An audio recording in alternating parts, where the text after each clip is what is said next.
People would call Lucifer the first showman, um, the first real showman, because I had a knack for everything. You might say I just I just had a way with business, I guess you could say. I always knew that you needed to show people things or take them up in things. I mean, the truth was I knew flying would be amazing. Um, I had the first two and four and three-seater aircraft built. Three-seater didn't really work out that well. It was always tail heavy or something like that. There was one though. Pretty sure, way way long ago. But I knew I needed to get people up in the aircraft. I knew I needed to get people flying. Um, I knew once they experienced flying that it'd be over. And the truth was, I needed Germany, or I needed some spraying technology from. Um, I needed to make planes profitable. So I mean, like the spray bars technology, the spray bar technology, and stuff like that. Like technically, I invented the seeding of the clouds. I thought, well, maybe if you dropped some sort of safe sand or something not dangerous, but that would maybe collect the water. That was my idea. Um, that maybe if it was falling, it would it would pick up molecules. I mean, the water molecules and turn into a drop or something. And maybe if you just kind of started that, maybe that would work a little bit. Because sometimes clouds, when they go up over things, they'll always rain. Everyone knows that. So then there's water there, and it should be able to rain, but it just hasn't rained yet. So maybe you can kickstart that process a little bit, and maybe it'll just keep going. I wasn't sure. Um, I mean, like once the water molecules start dropping, once the water starts dropping, it'll take more water with it. So I wasn't sure about a lot of things, but I knew I needed to get planes, aircraft. I needed to show it to people, just like the Titanic. I knew, it's kind of funny. I mean, I knew I needed to show the world a great big ship, just like civilization, or kind of thing. I mean, I knew I needed to show the world something, and then once I showed the world, then the world would know, like light bulbs and light. I knew I needed to show the world what a light bulb was, no matter the cost, no matter the price. And then I knew then the world would know, then people would see. Um, it's absolutely true. A lot of people said, "What's the point of making all these brick?" or "There's never going to be enough brick to make roads." But I knew once I got a couple roads down, once I got a couple streets down, or once people were working not in the dirt, that they would see the benefit of these things, and that, slowly but for surely, I would be able to turn the world around. I mean, you go to any third world country, you'll see people working on a dirt floor.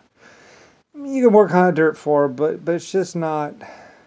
It's not professional. It doesn't create the atmosphere of actually being a part of anything other than dirt. There's nothing wrong with it. A lot of people have it, and but like a lot of the houses have dirt floors. But I wanted to really.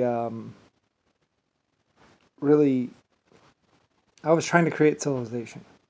I was trying to create something real, and like I say, civilization is literally my creation.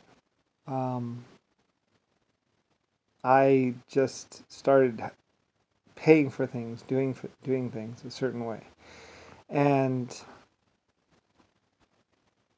what I mean, in a place of almost nothing or just people wandering around, subsiding. Um, I don't really know what the world population was before World War One or before in the way way distant past. Um, Pretty high, I know from Egypt. Egypt had a really high population. Um, but it was mostly manual labor and hand thing. Like I say, the pyramids were done way, way later. We had everything civilization, practically aircraft before we had the pyramids. They were just a waste of time.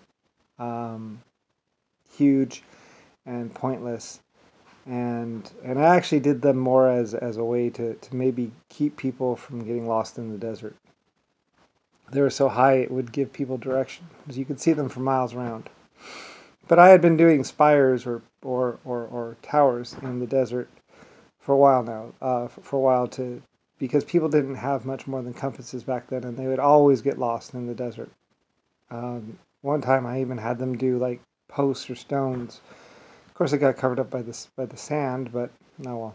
Anyway, I've been doing navigation ways and directing people navigation wise for a long time. Creating things like the lighthouse. The lighthouse wasn't just a way for ships not to see to know about rocks, but they were also a way for people. I mean, for the ships to know about the shoreline, and because in the dark you can't see. But a couple lighthouses could direct ships to a couple different spots, and maybe they wouldn't hit the ground. I mean, hit the rocks or whatever, hit something that's there. Like I say too, I paid my navigators really well. I paid my navigators better than I paid my captains, practically, because, in fact, like I say, I had a whole team that was just for navigation. Usually, you notice it on my aircraft too. How there's a second pilot seat for the navigator. Navigators were really, really important, because a ship is no good. A ship is no good unless you know where you are. I mean, unless you have a really good navigator. So I paid my navigators like double what I paid my captains, or because my captains really, they just direct people. They don't, they put the sails down, pull the sails up. It was the navigators that really brought the ship into port. And other people will tell you this too. Anyway, though, I knew I needed to get people on ships. I knew I needed to get people in the water. I knew I needed to move people around. I mean, a lot of people back in the day, they didn't see the value of land. They didn't see the value of people, or of a population. Millions of people, thousands of children, and it's like, so what about this guy? We'll just get another guy. But I cared about my people a lot. Like I say, I always valued my people.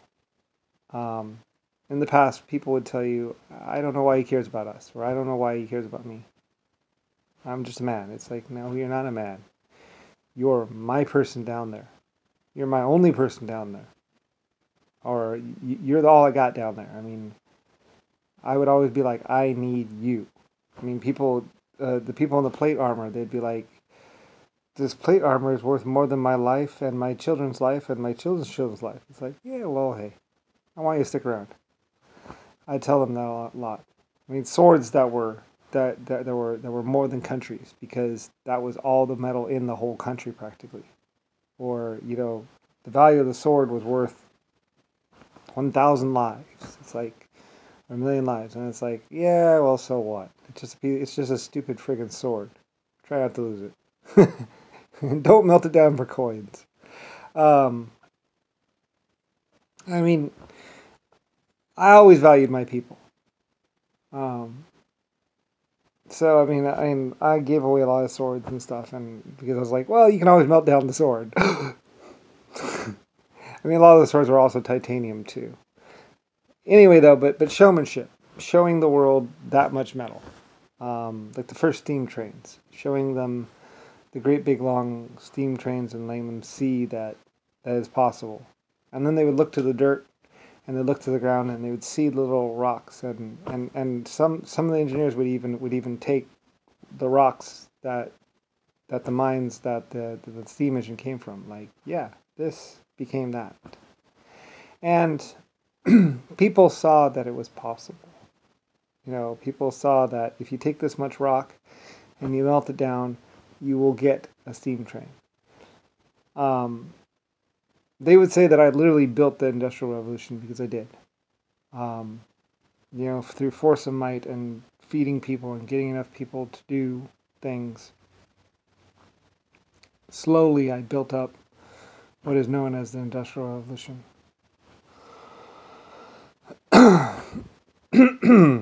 Anyway,